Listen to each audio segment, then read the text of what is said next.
Hey,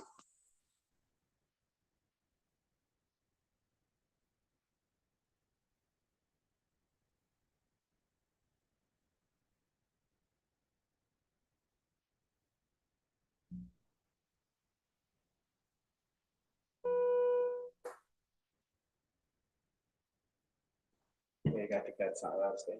is my mic live now? Yes. Oh, that's prosperity. That's good. So just ask for a moment of silent reflection before we consider our duty this afternoon on this advisory committee.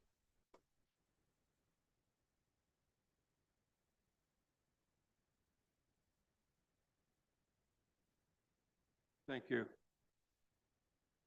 Is there any disclosure of any pecuniary interest and stated nature of that disclosure? I don't see any at this time, so thank you. A little statement here about public participation.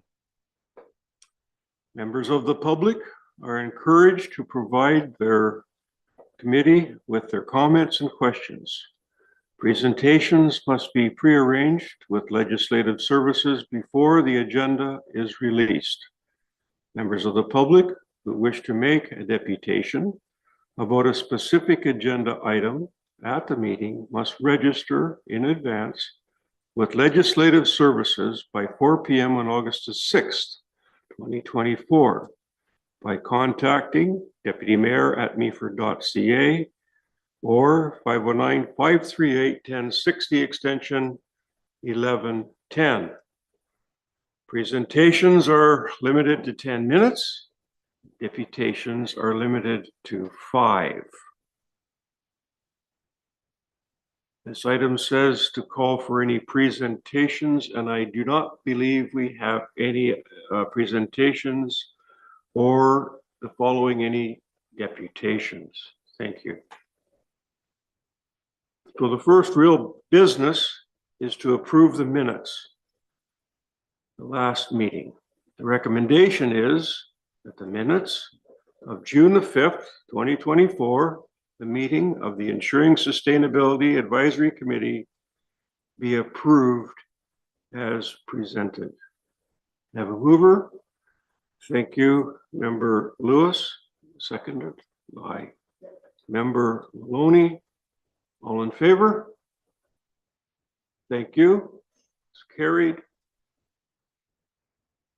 A little in between here, before your meeting began today, you'll see some forms, signing the forms at the front, acknowledging basically that you've received a copy of the code of conduct, and that we ask that you read that and sign that 2 sheets out front. And if you've done that, at the end of the meeting, you can just turn them into our staff member, and that will be that little part of the official documents taken care of. Thank you. So today's meeting, item number 6, items for consideration. Believe it or not, this is the biggest part of this meeting, with just 2 or 3 sentences that you've read. When I had my meeting with members of staff about this meeting today, we soundly concluded that what we would really like to do today is to go around, and we want comments that we're going to everybody can just think about what's important, not only to themselves, but to this community. And we can have a whole long list of items that we think that we would like to have added at any time in the future to any one of these sustainability meetings. So in essence, the formation of future agendas is really going to be the heart today. And saying that, I thought that I would just like to begin with basically reading the scope to refresh our minds on this committee. This committee supports the municipality in efforts to attract sustainable business, promote responsible growth, ensure attainable housing for all, and protecting the community's land and water, as these are interrelated characteristics that support the community's long-term success, well-being, and health. The committee will advise council on matters that relate to the municipality's initiatives, the programs, public works, processes, bylaws to assist in creating the right environment for success today, while facilitating the ability of the municipality of Meaford to preserve our environment and improve our community for generations as well. So I think that fairly extensive paragraph is one that I know I wanted to read it for myself, and I thought it'd be worthy to do that for us all this afternoon, because on this item 6, items for consideration, it also says ensuring sustainability and the pillars that our council has set forward and how we're going to build upon that. So our strategic priorities, and I hope that you are all aware of what we believe in as a council. They are growing our community, investing in infrastructure, strengthening our community, and ensuring our sustainability. Of course, there's one in there of leading the municipality with good governance, and I think that would fall upon the elected officials. But for ourselves today, with what I have just read and how important this is, as our scope statement really pulls it together, everything is related to everything. So I'm hoping also that, I know as the chair, I'm just going to jump around just slightly. There's a package that was sent that included the climate change initiatives from Grey County. And I know that every municipality has delved into this and are continuing in this. And there were some things inside that when I read them, I'm hoping that some of you this afternoon bring forth some of these ideas, because we really want to do what our pillars believe in, and we really want to do what our scope says that we should be all about. So at this point, I hope you've had a moment or two now to think about what I've just been talking about. And I'm going to just ask anyone who wishes to speak first to just raise their hand, and we'll go around and we'll spend a good amount of time on this. And so let's see what's on your minds that you'd like to delve into on this committee.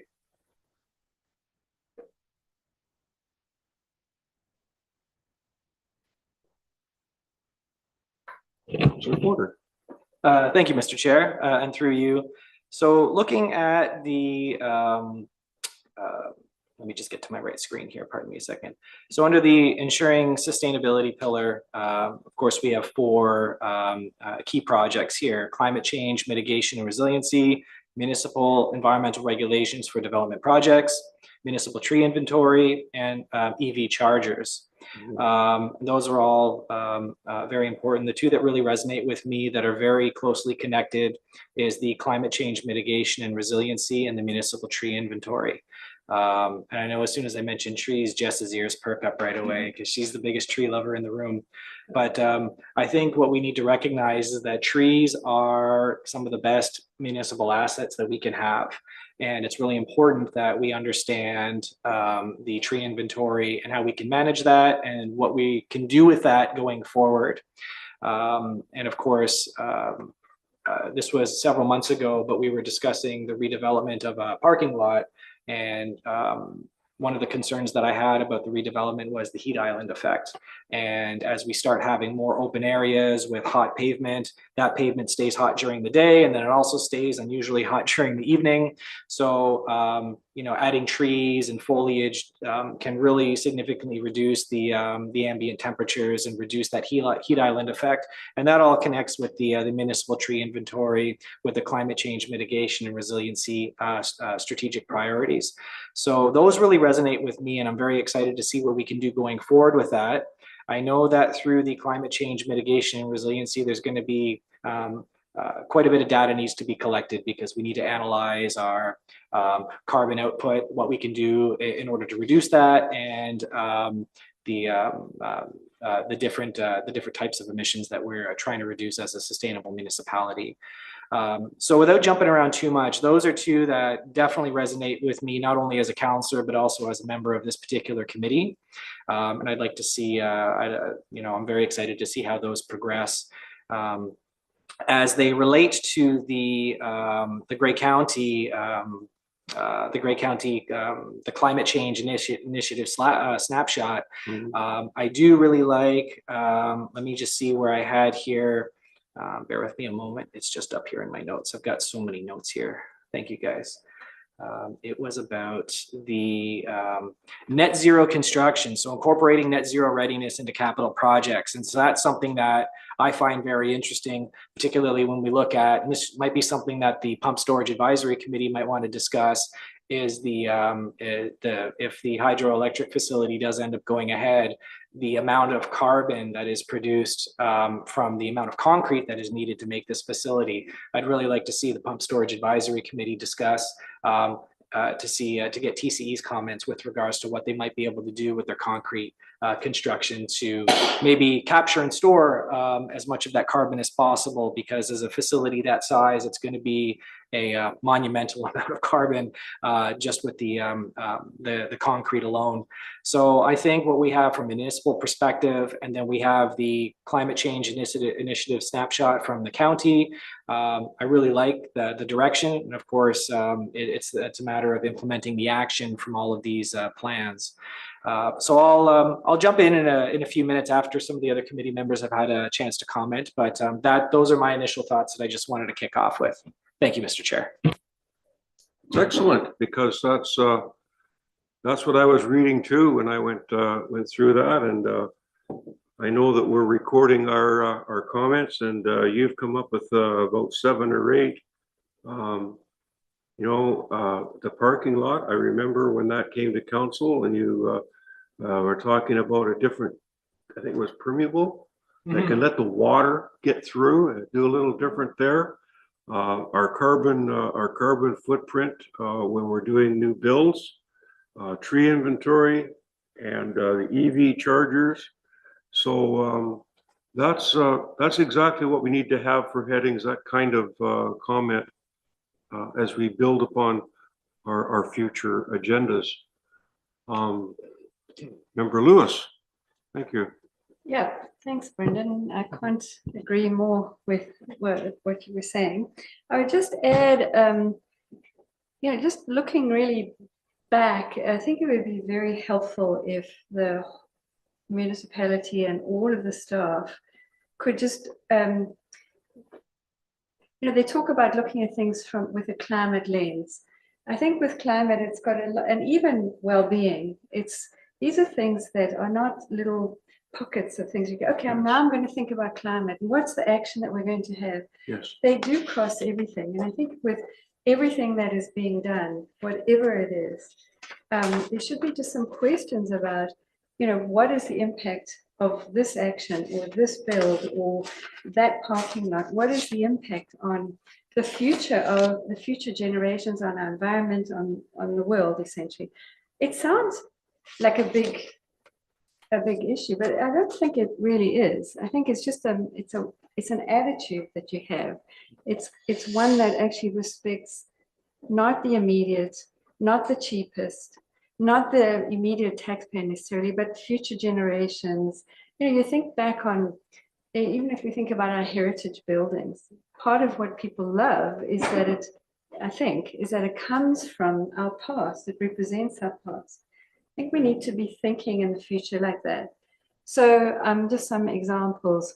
Oh, and the other thing I just always like to put out right front is that it's one of my favorite things. Don't let perfection get in the way of the possible. Like, we don't have to achieve a perfect climate action plan. We don't have to achieve a perfect parking lot. We need to do what we can that says we recognize that what we're building here or what we're doing here will have an impact on future generations. So, forests, trees are very, very important. But you mentioned, Mr. Chair, last time about, the importance of grasslands. I was just reading something in the Collingwood today about a farmer who's joined a group where they're talking about the application of fertilizer. So fertilizer is, enormous. It has a huge carbon footprint, but it's also expensive for farmers. And it's not necessary if it's applied in a kind of if they apply it cleverly, it can be good for the crops, it can be good for the farmer's pocketbook, and it can be good for the environment, and they use less. So I think it's just things like that. New developments. I think when we bring in new developments, we should be thinking about these buildings as being as existing for hundreds of years if they're well built. And so, there should be certain things, as much as is attainable at the time, that can be that our children and our grandchildren will look back and say, gee, am I ever glad that they thought about building this home in that way. I think there is also, it's sometimes an upfront cost. So for example, you may have to pay more for a heat pump in your house right now, but the savings that they're going to be for that homeowner, because it is so much more efficient than other forms of heating and cooling for that matter. So, there may be an upfront cost, but you've got to think about even the length of ownership of somebody. In 5 years' time, they could look back and say, wow, am I ever glad I spent that money because I've recouped my investment going forward. So I think that idea of looking at everything with a climate lens and a long view would be something that I would encourage and like to see. Yeah, thank you for that. It's that's the kind of things like I just jotted down heat pumps. And I hope each one of us knows somebody, or maybe you have one yourself. In my family, I had someone who had a very modern home built, but they built it with electric baseboard heaters, and spent the extra money and did a heat pump. And last winter, very rarely did those electric baseboard heaters get used. And we had a milder winter, but at the same time, his bill was a lot less. And that's great. I just jotted down heat pumps, and you mentioned again what I talked about before with grasslands. I hope that we can maybe tie something together when we talk about new development and parks, that we can do something to at least have the developer think about what a stroll through meadow-like environment could be incorporated, something like that. Yeah. Member Maloney. Yeah, thank you, Councillor. I had a couple of things. I did have a heat pump in my house I built in 1982 in Brampton, and it was a ground loop using glycol, and it was unbelievably efficient back then. And I know what they've got coming up now, looking at all of Ontario and all the natural gas subdivisions that are being built and continue to be built. That all has to be changed at some point if Canada or Ontario are going to hit their net zero targets. There's going to be a lot of electricity use coming on board, and hopefully gas use being replaced, and heat pumps are a good answer.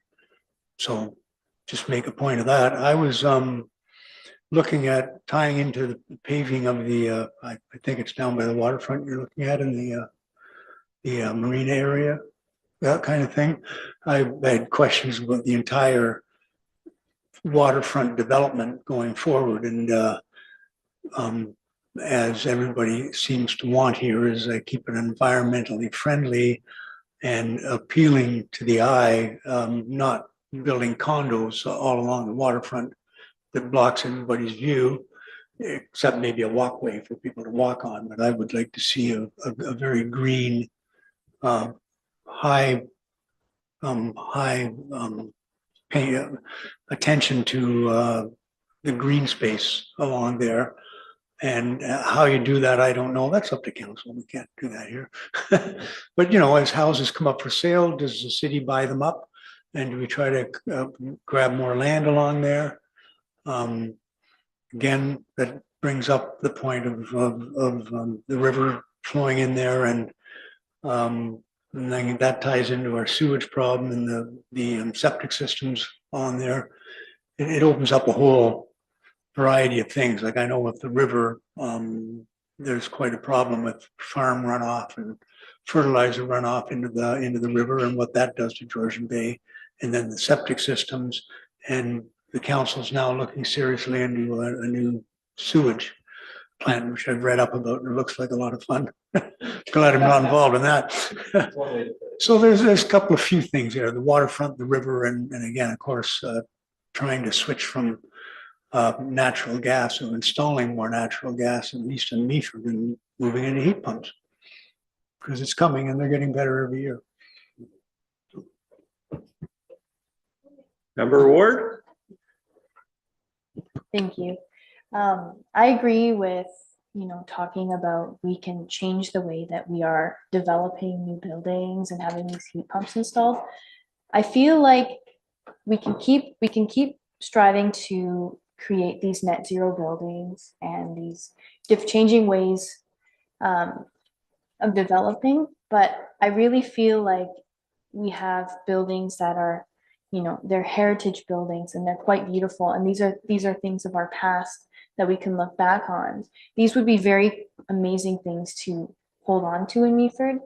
I think it would be an interesting discussion to see how we can change and maintain these buildings in a net zero way. Of course, it's not net zero to tear them down and rebuild them. And it would be wonderful to maintain them in the future. So it would be interesting to see your thoughts about how we can maintain these buildings, like with different energy sources. And I also liked your comment about these septic beds. These are leaching into our rivers, and in Eugenia, they have them all leaking into the water, and then by the end of the summer you can no longer swim, and that would be a very scary thing to have here with all of our beaches. And I feel like Memorial Park is a big financial draw and tourist draw to Meaford, so I worry about the water being damaged by the practices we have right now in place. So thank you. Thank you very much. So I think one of the things that Carmen has just said about development and how we can, if we can get a heading on that one, how we can have some comment as another subject matter when you have a heritage building and then there are requests to come forward, how this committee could bring something forward that as there's an upgrade or there's something that's happening with that heritage building, that maybe we could put something in, because ultimately what I read very early on today about our scope about bylaws, we're going to have an impact on that. So if we can come up with something that is sound and palatable to people when they're doing something, to incorporate some of these new things but still make it compatible with the essence of what that building is, I think that would be that'd be really great. Okay, Member Lewis. Thank you. I like it when you're wanting to get involved. Well, interestingly about septic systems, we just where we live, our the constraints of the property that we have, we're not able to put in a regular septic system, and we have a biofilter type of system. So it's the system is I can't remember exactly the terminology that it uses, but essentially it's 2 tanks that we have. And the distribution bed is considerably smaller. And they are now, I mean, it's required if you live in certain areas where you don't have the ability to have a big weeping system. In some sense, that's why we went that way. But the advantage of these systems is that the material in the tank is actually filtered twice. So it enters one tank, it flows into another tank, and in that it's pumped into another tank, and that tank has a filtration system. It is then pumped back into the first tank and then pumped into the second tank. And I'm not quite sure how they managed to do this, maybe a portion of it, and then it goes out into the weeping system and then into the distribution bed. By the time it enters the weeping system, it's completely clear. So all the particulates have been removed from it. Obviously, you couldn't drink that water, but it's a long way ahead of the filtration process. And then the rest is left to nature to do the clearing. So in instances where people have built really close to a lake or something like that, now it's required by the building code. But I did hear that it's from the guy who actually installed us. He went to some kind of conference or something, and he thinks it's coming down the way that this is going to be the regular septic system that people will have. Waterloo Biofilter is not the only company that does it. There are other companies that do these sort of tertiary, secondary filtration, I think it's called. So that would be a really good thing. I understand as well on the waterfront that I look, you know, if you walk along or bike around the homes there, it's quite astounding to see some of the septic systems that are in place and where they are, because they're so they were built so long ago when we didn't have regulations. And I understand that if you build a home now, as long as you're building on the original footprint, there's in a sense not the same requirement for your build. Like that just doesn't make sense to me. I think if we're really concerned about the future and about our environment and about healthy water, healthy people, I think it's really important that we look at our own building codes and make sure that we understand what those building codes are there for. You know, it's really protection, not only of the homeowner, but of the rest of the community. Just a thing about the heat pumps, we do have a heat pump. The heat pumps now can go down to -30. They're functional to at least -30. That's what they're sort of guaranteed to do. It's highly unusual that we would get a long cold snap for longer than that. When a home is well insulated, it can last. Like we've been told by our builder, we do have an eco home, which I don't think, you know, I'm not expecting everybody to go and do something like that. But if you just look at a well insulated home, it can be livable for 3 days. They've said in a snap, if we were to have a power outage for 3 days, we could still live in our house because of its insulation capacity.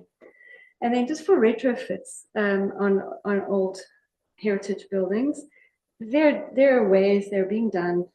You know, if you have a duct system, you can get a heat pump that pumps into your duct system just in the same way as, you know, a regular furnace would. And then the way, I mean, I'm not a builder, but you just need high quality insulation, and your house is good. You know, the brick is fine. We had an old stone home in Collingwood, and that was an amazing insulation.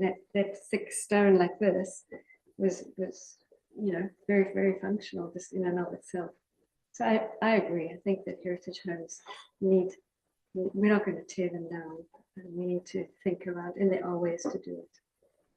Thank you for that, because just on that one line about septic systems, I mean, within our building department, we have a person who's the inspector, and if we wanted, I think we probably could arrange for maybe a little reputation or something about current, future, just on the word septic systems. And we'd all gain some knowledge, I'm sure. And maybe those that are contemplating something that needed a system might also hear something. So I've jotted that one down. There's another one. So thank you. We'll go to Member Bully. He was, yeah. So sorry. I was just going to mention on saving, the heritage buildings in town. Town Hall is a beautiful example of that. That's got to be preserved. It's been around for hundreds of years. And is it the fire hall right across the driveway from them that they've just finished? That's awesome. They've just restored the original building. I think it's going to be a bar or something now, but restaurant. But they restored the building to keep that kind of ambiance for the city, and that's the kind of thing we got to do. We'll get into saving farmland later, Tony. That's all. Yeah. Member Forder. Thank you, Mr. Chair, and through you, really great comments. So I just wanted to touch on a few of those. So with regards to heritage buildings, a few of us have commented on that.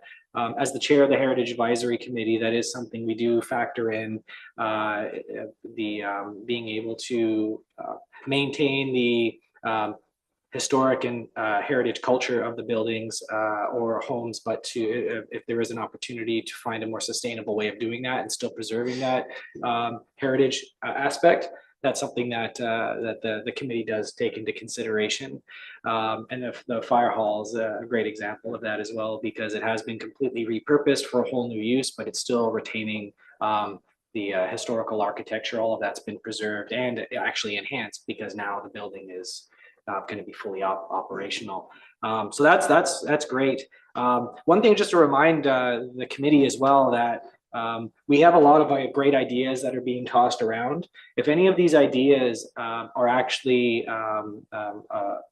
resonate or a passionate subject with anybody, we can, as an advisory committee, we can turn ideas into action. So if there's anything that you feel you wanted to bring forward to the committee, we can make recommendations as an advisory committee to council. So Pat, just for example, with your ideas for the waterfront design, if you had some suggestions on how the waterfront area could be improved from a sustainable perspective or anything of that matter, you can bring forward that idea through discussion, and we can form a motion and we can provide an actual recommendation to council for consideration. So it would be such a shame, a wasted opportunity if we had these great ideas that didn't actually go anywhere. And that's, if our ideas can lead to actionable results that benefit the community, just try to keep that in mind when we're thinking of these ideas. It's great to talk about them, but if you feel that something actually deserves action or has the potential for action, we can have a discussion about that, and we can provide recommendations to council.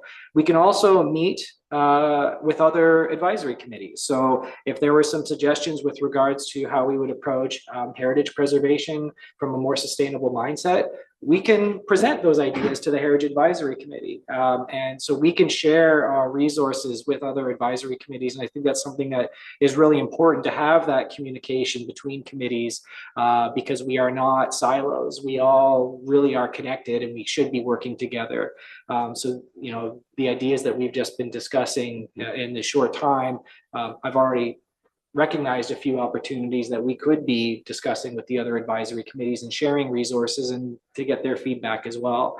So just something to keep at the top of your mind when we go forward as a brand new advisory committee is that we don't have the power to make change, but we do have the power to make recommendations to the bodies that can make the change. So just keep that in mind as we go ahead.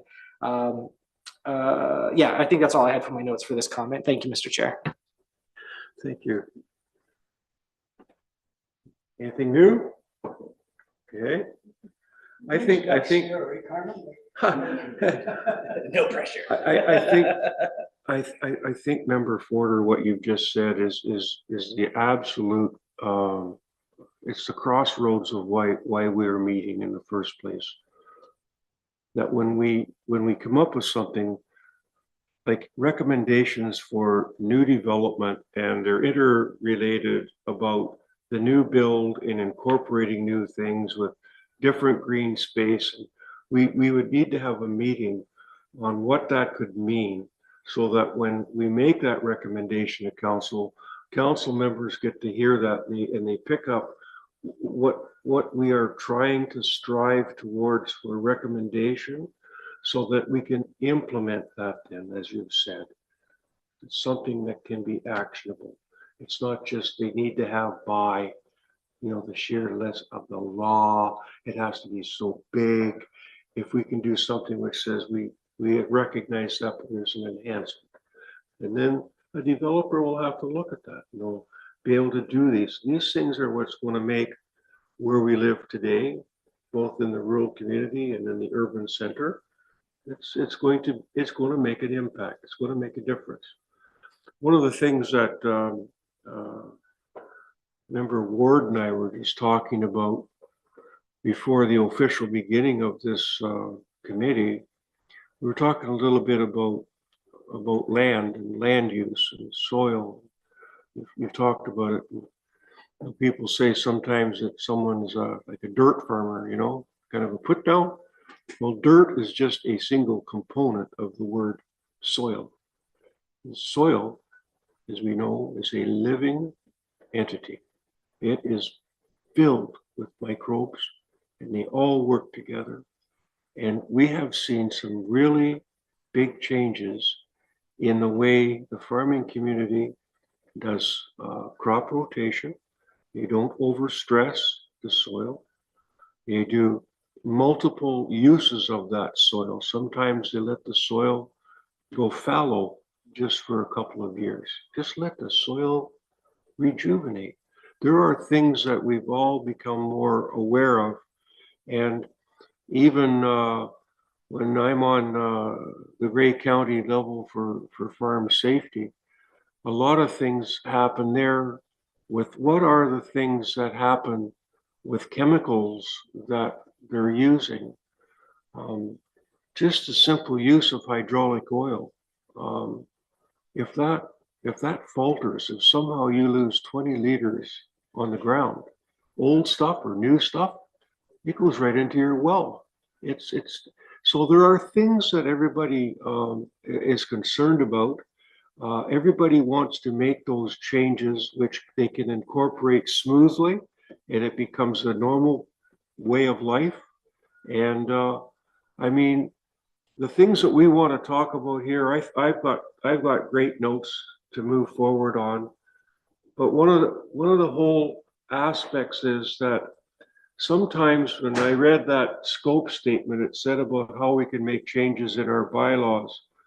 And sometimes it seems that we do need to make bylaws to help protect people from people. And excuse me for a minute, I'm just going to tell you a little thing about farming 100 years ago. 100 years ago, my forefathers could not take the manure from the barn in the middle of winter and put it out on the field. They couldn't do it. It's frozen. They had to do it by hand. They had horses. Couldn't be done. You know what happened? Very powerful tractors. They could bust it up. They could take it out. Now we got a law. You cannot put that when there's snow on the ground, even though you can. We had to make a law to protect ourselves from ourselves for what we're doing. And just because you can doesn't necessarily mean you should. So those are things that's happened. So now we see that people don't even think about doing that. And that was a terrible thing to do because that was on top, on the ground, on the water, when it thaws, away it goes. So just because you wanted to do that and just because you could, you shouldn't. So I think there's a whole lot of things and a whole lot of scope here that also to my vice chair, your comment about having cross committee presentations, I think that's ace. I think that that's something that we all need, because even in our scope statement, it mentioned about how all things are connected with each other. So we can't silo ourselves with what we're doing and just do this. So I got that one down. I actually wrote it in darker letters. So I'm hoping that we can make that come true. Yes. Thank you. Thank you, Mr. Chair, and through you. So just wanted to touch base on the soil conversation that we just had a moment ago. And when I was at the Wardens Forum last month, Senator Black was there, and he was speaking about the state of the soil, not only globally, but particularly in Canada. And it's pretty alarming when you learn about the degradation of soil fertility and the impact that it has. And so there's a couple notes that I had from that forum, and I just wanted to read a couple of them just so that information is out there. So right now, according to UNESCO, about 75% of the world's soil is already degraded. And degraded means that it loses its ability to provide the nutrition that is required to grow crops. And that affects about 3.2 billion people. But the trend indicates that if we don't do anything about this, that can increase to 90% by 2050. And that is an alarming number. And Senator Black spent quite a bit of time talking about this. And even though it is a very heavy subject to talk about, it is a very real problem that we need to pay attention to soil biodiversity, and we need to protect the soil, particularly as a municipality that is deeply rooted in agriculture. And so when we look at sustainable practices, not only from the soil, we can look at development and how that affects soil. Because what happens when that topsoil is removed? Where does that fertile topsoil go? And what can a municipality do to protect that, to repurpose it, to give it new life somewhere else? So these are just some things we really need to think about when it comes to soil fertility and biodiversity, is that, you can have soil, but does that soil provide the nutrients that are needed to grow plants? And if upwards of 90% of that soil could be degraded by 2050, we don't have a lot of time to take action on that. So that's something that we really need to be aware of. Thank you, Mr. Chair. I appreciate that, and I have heard also some scary projections into the future. And when you look at the map, just the map of Ontario, really it's where we're living right here in Southern Ontario. You don't see a lot of wheat fields north of Lake Superior. It's up on the Shield. It's just not the place to go. And it's down here. And that's where most of us live. It's down here. So it's a good one. And I would really like to have some subject person come on just the subject of that, because all of that ties into with when development and urban sprawl. And as we think about doing something, then I know the government of Ontario, we hear it all the time on council, infill first. They have a mandate that if you've got things within inside an urban center that are not being developed, they want you to focus on that before they consider spreading. So there's a lot of people giving a lot of thought about that. And that's another one that we could do something about what happens. And personally, I've always been wondering what happens with soils that get the terminology contaminated put upon them. I mean, we can all watch a truck go down the road that's got a load on it, and the question is, where are you going? And what's the end result? And what's the mixture? And what makes it change? And basically, I might be the chair of this, but I don't know what happens with that. We hear what happens with folks who have to pay the money to get their soils taken away, and there's environmentally licensed companies that do it, but I don't know, where does it go? What does it look like? And is somebody just say, you can bring it to our place and unload?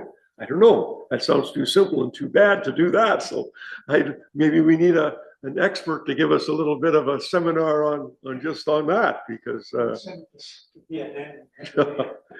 so I'm hoping that we've had some recording of what we've done, because I've got the bottom page here, and I know when we get an opportunity to move forward on all of this, I think just having this roundtable conversation, I think that we will do a good job when we make a good subject matter, and we can bring forward a good recommendation that we can get our council to move forward on to change something for the better. And as you said, I keep looking down here, Member Lewis, we don't have to do it all at once. Little steps, make a change, make a difference.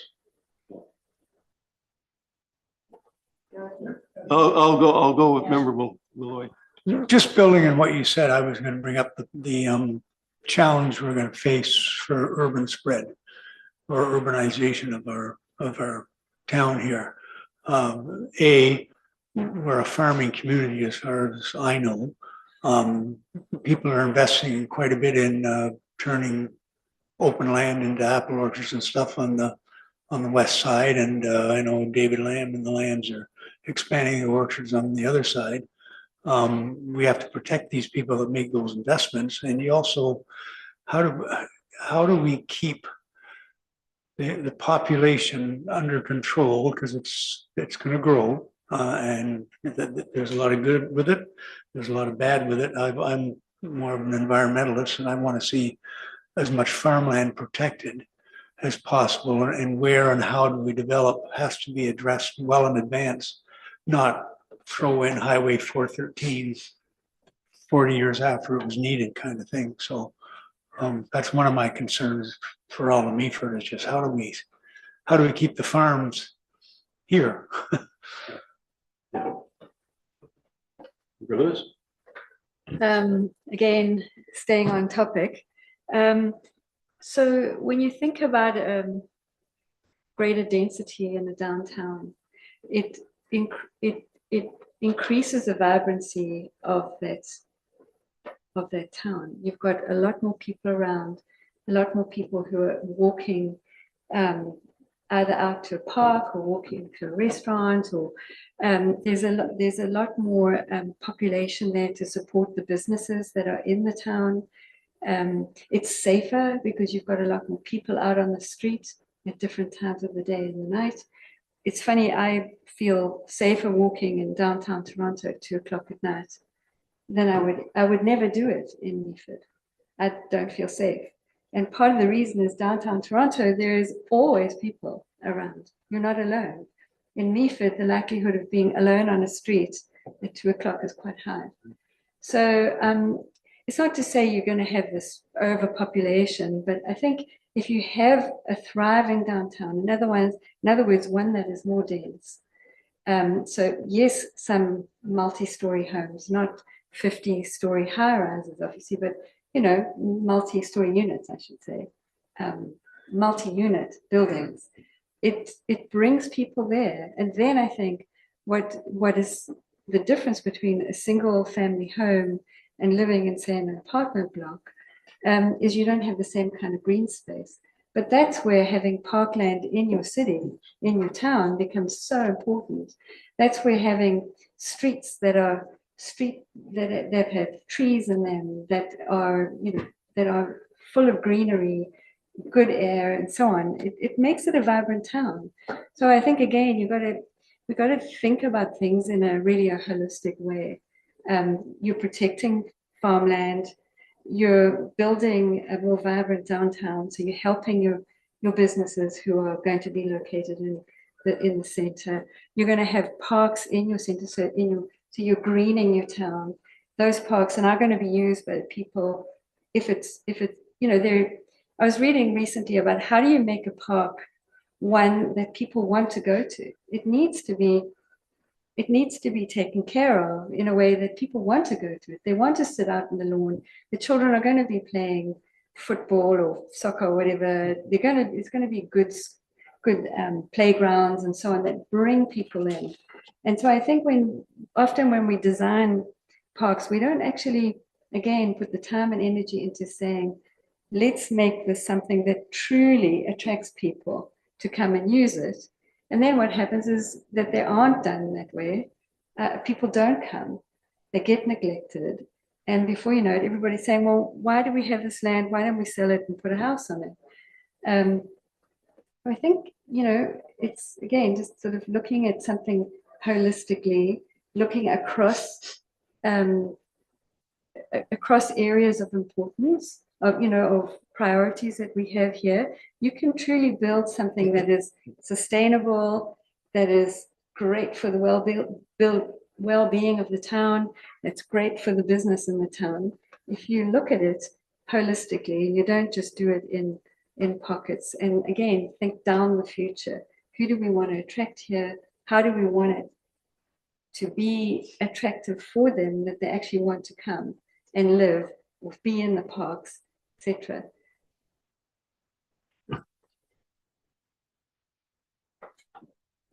Thank you, Mr. Chair.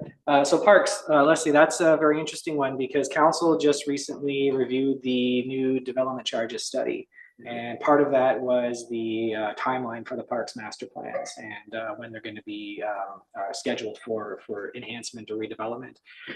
So this is a great opportunity for this committee to make recommendations on those park master plan designs.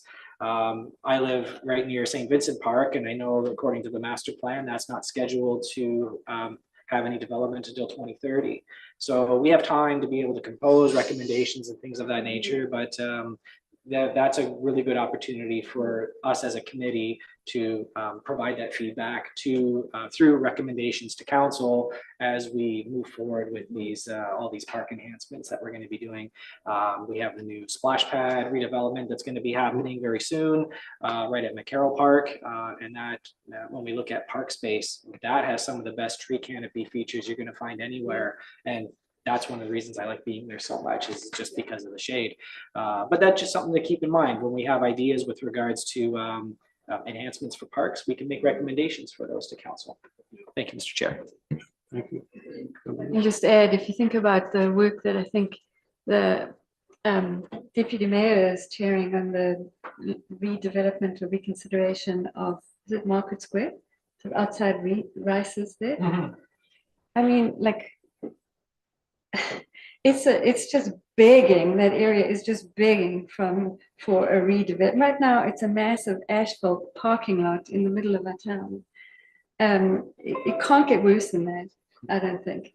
So, that would be a really good opportunity to try to visualize or really build something that attracts people, that has people come and want to spend time there, that is something that really says, hey, Meafordites, we're about you here. We're about you being in the center of our town and loving being here, rather than, dumping your car in a boiling hot asphalt parking lot and rushing off as fast as you can from the center of town. So, I mean, I think that would be it's something that's a priority right now, and it's just begging for substantial improvement. Word. Thank you. Going back to what you were talking about with the regeneration of our soil, I think of, and then when you said sustainability, that's kind of, creating these habits and these patterns for the future. And then my background, I think of, methods of disposition at the time of death. I think of cemeteries filling up, but I also think about what we're putting into the earth, and I think about where our cemetery is here in Meaford, and I think about the water, and I think about, the practices that I have when I'm working in Kitchener as a funeral director. I think of the things that are flowing into our water spaces, and I think about the damage we are doing on our soil, and I think about, eventually, we're going to run out of room if we keep continuing with traditional casket burial. And I also think about the effect that cremation has, and, the impact that creates with carbon. And I think about, how can we change, like, the chemicals that I'm using? Could I change that to have a different effect on the soil? I think about, is it still traditional to have, these these vaults that protect the casket, or could we have something that is more biodegradable that will degrade over time instead of shifting the earth and preventing, you know, if I put my vault here, potentially it could shift this way, taking up 3 plots. I think of these things and they make me worry. Thank you. It's very interesting because we had something at council not that long ago, actually, about, I think in the future. I don't think it's in place right now. Do we have something in place right now? Jessica, do you know about being able to do, and you'll have the right word, a green burial? There's some faiths already do that. What's the right word, Carmen?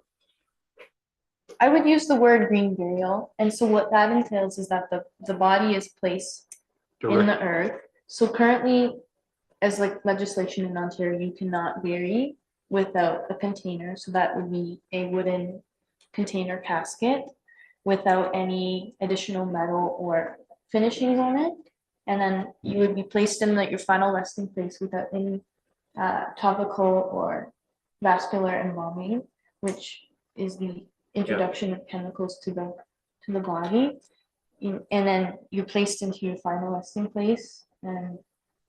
But then the discussion is that, you know, you hear about these places in China where they're taking people out of the grave, and then that's a horrible thing too, because I think about what we're putting in the soil. We should be putting less chemicals into the soil and less things that cannot break down over time. What can break down over time should be put into the soil. So, Jessica, do you have, we did have that come to council, but it. Yes, through the chair. Yes, sir. You are remembering correctly. The Lakeview Cemetery master plan that came to council, I want to say in the spring. Like it was still kind of cold, but I think we were coming out of the winter. Yeah. And part of the next steps, which actually I've recently been engaged with the consultants on, is I don't want to say we're running out of space. Like we have expansion space. I don't think we're looking at getting into it anytime soon, but we are starting to run out of locations for cremated remains. And that is something that we'll have to enhance at the Lakeview Cemetery over the next 5 years, I would say. But part of that plan included the thought that we could include in our expansion of services a green burial option. We currently do not. There aren't a lot of cemeteries that do, and you need a lot of regulation in order to do so. But it is something that they have suggested as an option for us if we are looking to expand what we offer, if that makes sense. So it is an option in the master plan. It is something that is on the radar for the next little while, whether or not and where and all that good stuff. While we're talking about soil, because you mentioned it before, and not that you're asking, but the Ontario regulation for contaminated soils has changed substantially in the last 6 to 8 months.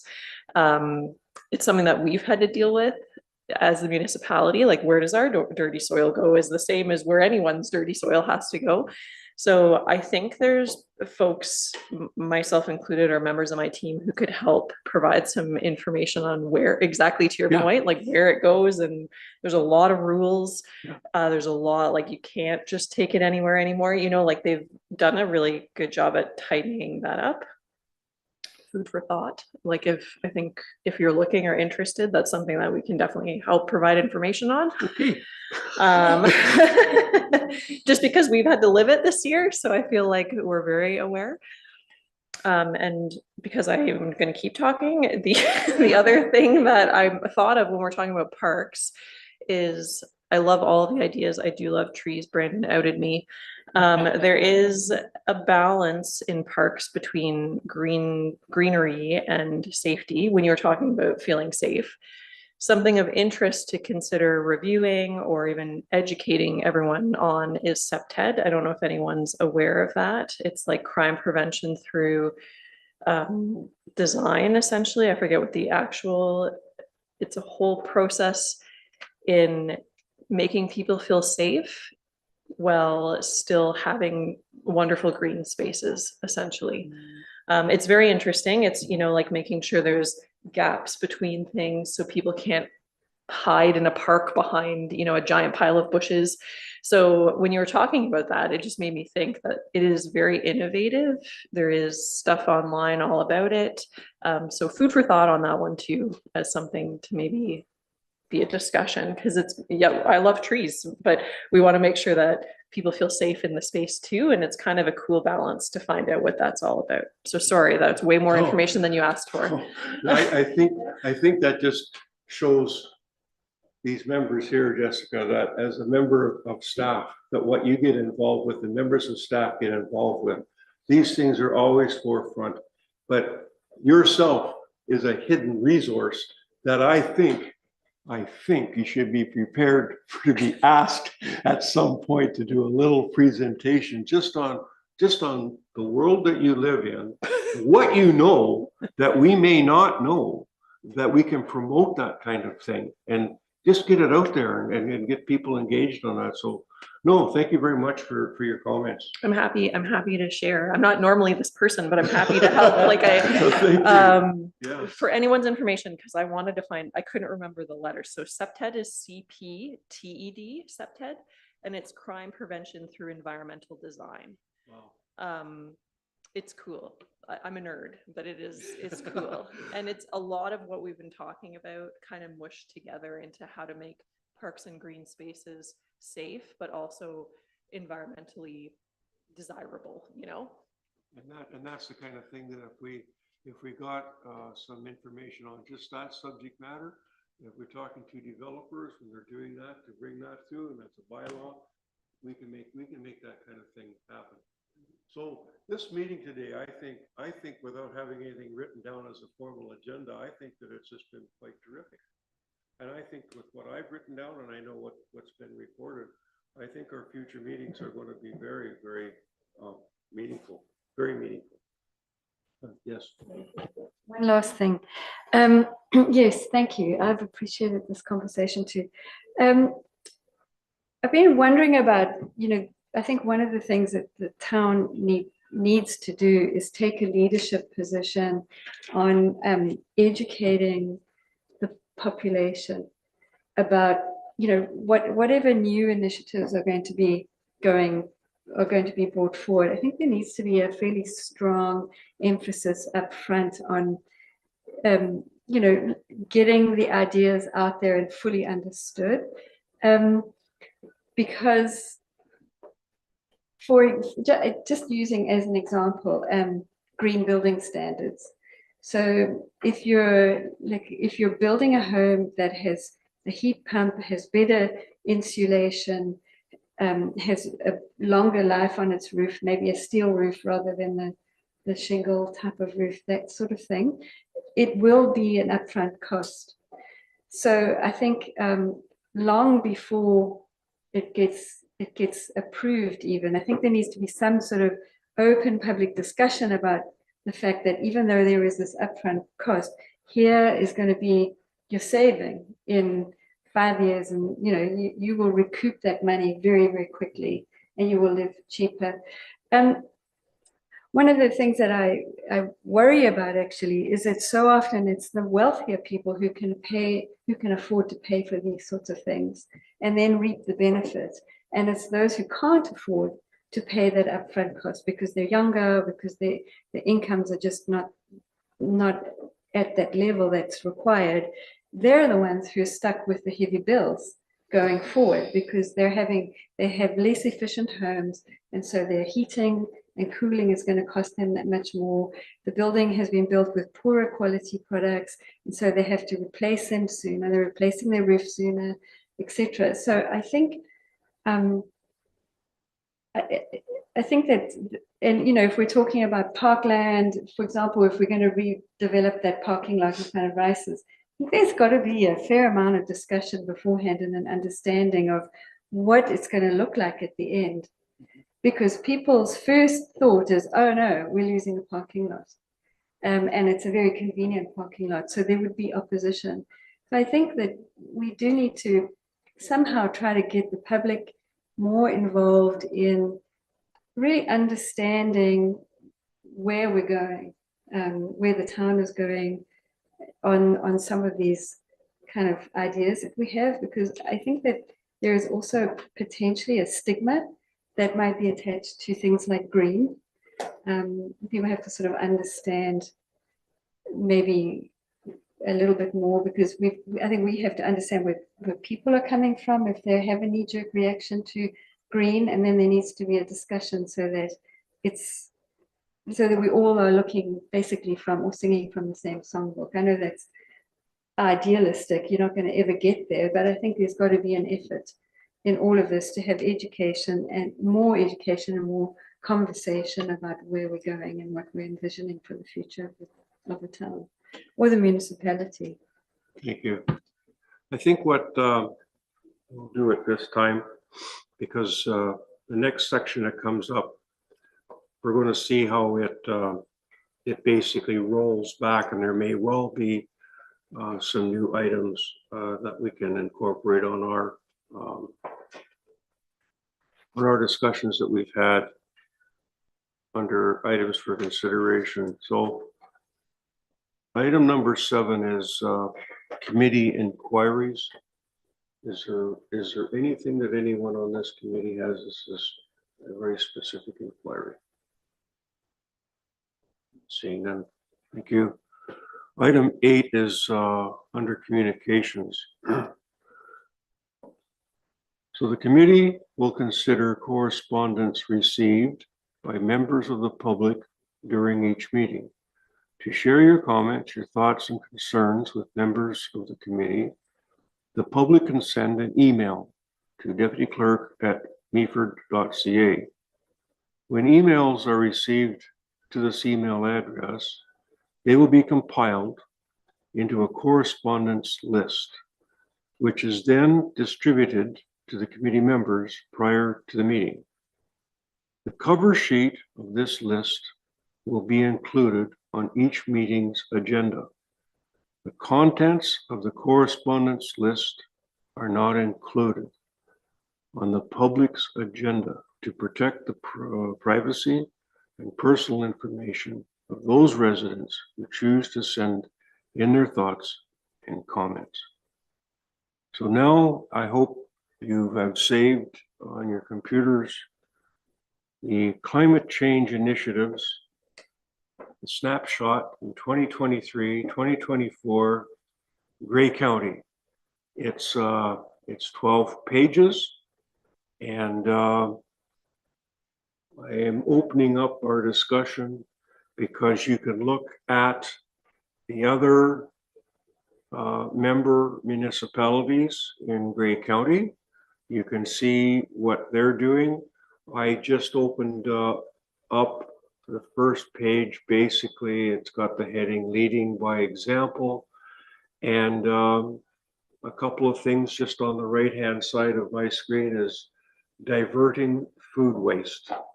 And I mean, all of these things, that there are so many people with so many really great thoughts.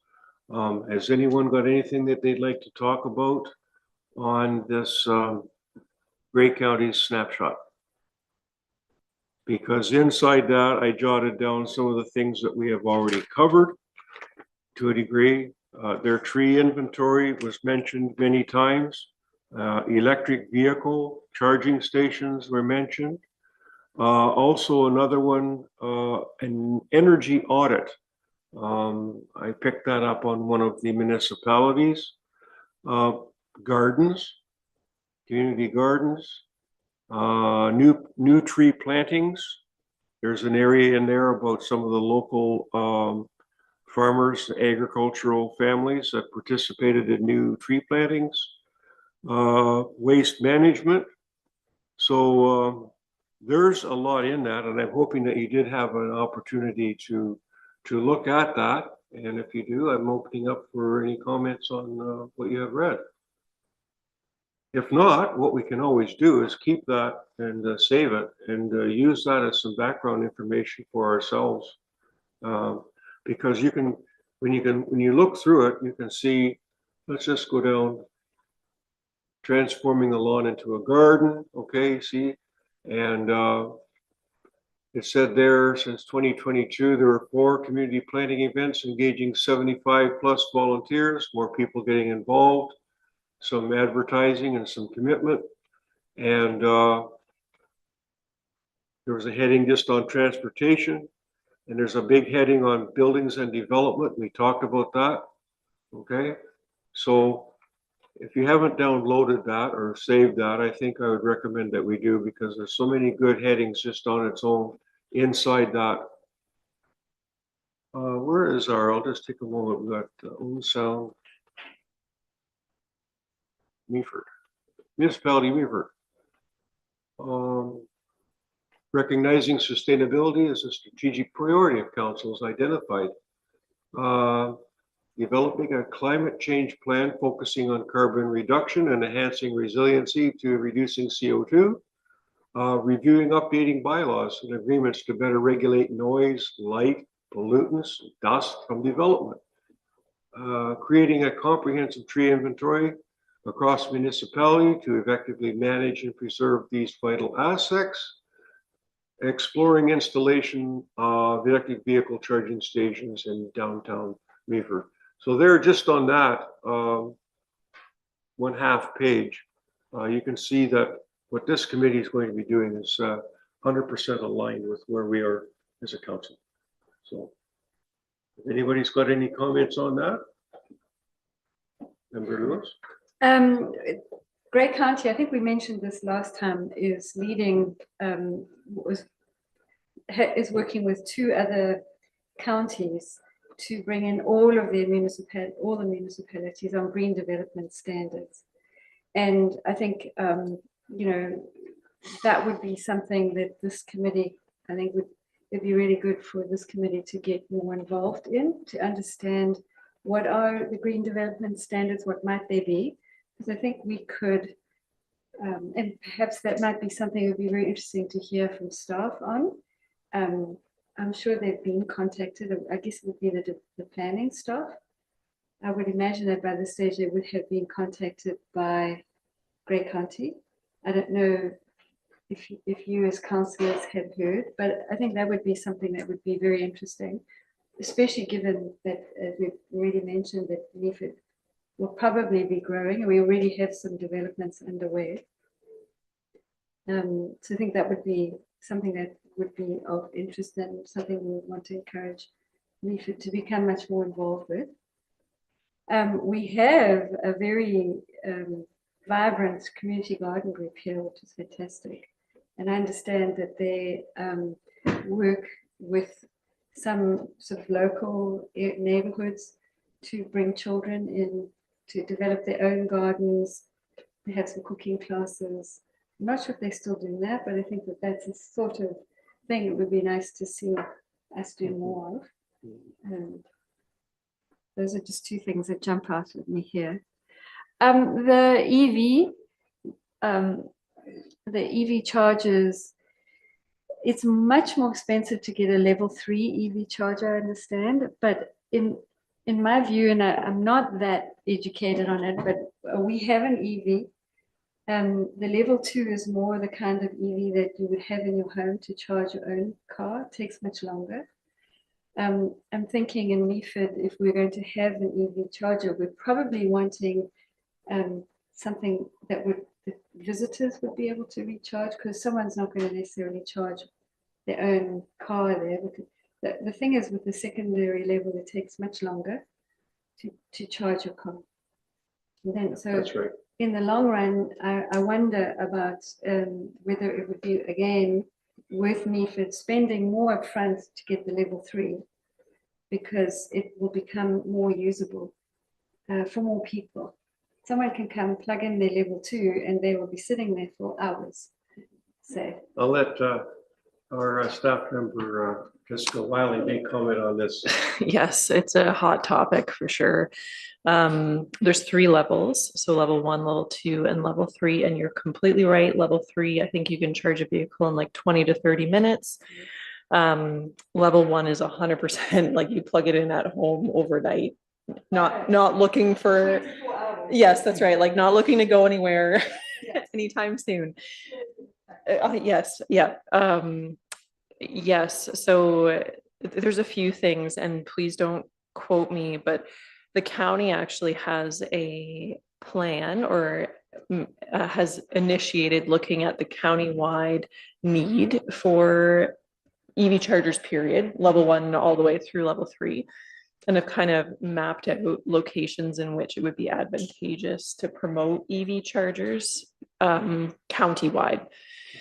We've obviously been involved in that conversation, and we are looking at EV chargers in the municipality. And to your point, it is believed that the best option is for it to be a faster charging opportunity, just because we want people to come into the town, park, be able to charge, go for lunch. Like we don't expect someone to come and stay for 24 hours and hope for the best. So it is very on the front burner, I think, for both the county and ourselves. But yes, it's the price difference is very substantial. Yeah. I think appreciate that, Jessica. I know that you're very much involved in that, in our applications for the money and for our locations, what we're thinking of doing. I think I'd like to do is we've got so many, and I know that's been recorded, so many headings with so much. I'd like to get a thought. So when we put together our next agenda, we don't want to have basically what we've had today here is a complete flowing of everything. I think I would like to see for our next agenda 1 or 2 good, solid headings that this committee can expand upon. What would you like to see on that agenda? We'll go around the horseshoe. There's so many of It's them. always a pump storage, but I would address them. Their committee on it, bring it up here. Yeah, I think. Yeah. Bearing in mind the sustainability, because I've had some comments about that, which we can have impact on. Yeah, so I'll come back. It's I think my biggest concern is keeping the population at bay, from Meaford expanding the urban area to any degree. We've got to protect the farmland, I guess, and at the same time handle development, which you brought up some pointers on, developing downtown multi-use buildings rather than where I live up in that Whitelaw subdivision at the top of Grey Road 7 there. It's 2-acre lots. And that's not a good use of farmland. Urban sprawl. Urban sprawl. Okay. Perfect word. Thank you. First thing, green development standards, I think. Pardon me? Green development standards. That's the one that Grey County is leading. Okay. Co-chair? Thank you, Mr. Chair. And through you, one thing that I would really like to see is through the county's document that we're looking at, they're going to be launching a county green team. I would really love to see when that is up and running. I would love to see them come here and present so they could have a discussion with us about the innovative things that they are doing with their team and the discussion that could come from that. So that would be something I'm very, very interested in. Okay, the county's green team to ultimately present. And Member Ward. Creating recommendations for developments in regard to sustainability and building these habits and patterns of sustainable practices so that Meaford can stand out among other municipalities and counties even. So build upon what I just read, some of the headings about where the municipality of Meaford currently is and with our views for what we'd like to see in the future. Okay, so what that's going to mean is when we get together to talk about our new agenda, I think I'm going to enter that room just to warn you, I might be confused because there's a lot of stuff and it's all great. But I think if we can start working on the development for some green space, what we can do for some recommendations. And I think we're going to get to the point where we are going to have some presentations and maybe even yourself, Jessica, just talking about, you work very much with things that are being developed and where they are. What does that mean for parkland? What does that mean for a green space? All of that kind of thing. We'll have lots of opportunity in the time allotment that we have to have a good presentation. And just even for yourself to think about, oh gosh, you know, the chair of the sustainability has put some pressure on me. I may. So Jessica, would you be open very much to doing something? Through you, Mr. Chair. Yes, of course, I would be more than happy. All of those things. Yeah. And food for thought, I'll put it back to you. Waste is a hot topic also, which also falls into my portfolio, which Yeah. includes recycling Yeah. and organics. Yeah. We are endeavoring into our last iteration of our existing contract. Yeah. This fall for the year, but there's a lot happening with the transition of recycling to a provincial thing is a great word to put it.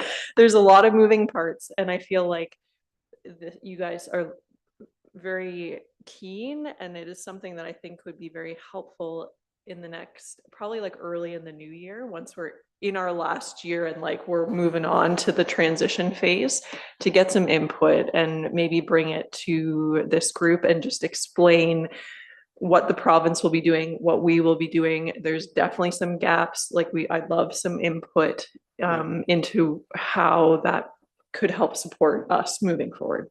Yeah. Excellent. And all of the other things. Excellent.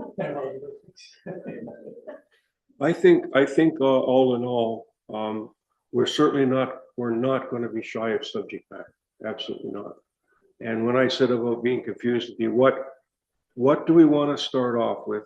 Because I said at the first meeting, if by the end, when we have about a half a dozen meetings, maybe by the end of the year, if we can bring something solid before council, and I know my co-chair has said the same thing, we're going to do something, make something happen. What is it going to be? What's its meat going to contain? How can we make it palatable for council to adopt, that we can integrate something into as we move forward? So we've had a really, really great discussion here this afternoon. And like I said earlier, just looking at what the Grey County snapshot of the different municipalities, I read one quickly there. And again, it's in Jessica's department. As we have EV chargers and this municipality switches out its vehicles, I clearly see that we will have electric vehicle in our inventory, and it's just going to evolve. And so we just need to get behind having something like that.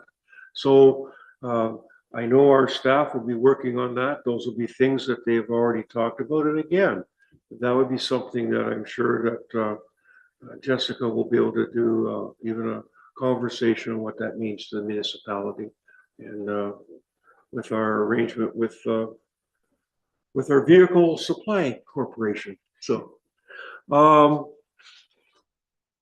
really that is the end of the things that I have got written down, and how we've discussed where we would like to go for the next meeting. And I'll mention that at this point it's listed for October the 2nd. Okay, so again at 2 p.m. here. And with that, actually, I will adjourn this meeting, and I want to thank you all for your participation. It's been terrific. Thank you. Make it official. Yeah. That's why a chair has a good vice chair.